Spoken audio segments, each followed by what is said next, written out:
ये वीडियो देख करके आपके मन में भी सवाल उठ रहा होगा कि ये कहाँ का मामला है और क्या मामला है, क्यों ये दो पक्ष आपस में भिड़े हैं और क्यों नारेबाजी कर रहे हैं।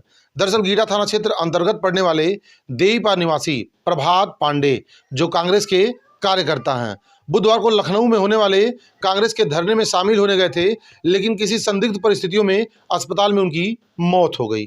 पोस्टमार्टम होने के बाद उनकी डेड बॉडी गुरुवार की भोर में लगभग 4 बजे उनके पैतृक गांव पहुंची। उसके बाद परिजनों द्वारा उनका दाह संस्कार गीडा थाना क्षेत्र अंतर्गत पड़ने वाले कालेसर मुक्तिधाम पर कराया जा रहा था। अभी दाह संस्कार का कार्यक्रम शुरू ही हो रहा था, इतने में भाजपा और कांग्रेस के कार्यकर्ता आपस में भिड़ गए, जोर जोर से नारेबाजी करने लगे, जिसमें पुलिस बीच बचाव करती हुई नजर आई। दोनों पार्टी के कार्यकर्ता एक दूसरे पे प्रभात पांडे को हत्या का कारण बता रहे थे, वो एक दूसरे पे आरोप प्रत्यारोप लगा रहे थे। बात इतने से ही नहीं बनी, दोनों पक्षों में ठेलम ठेली भी हो गई और मारपीट भी हो गया, जिसमें पुलिस बीच बचाव करती नजर आई।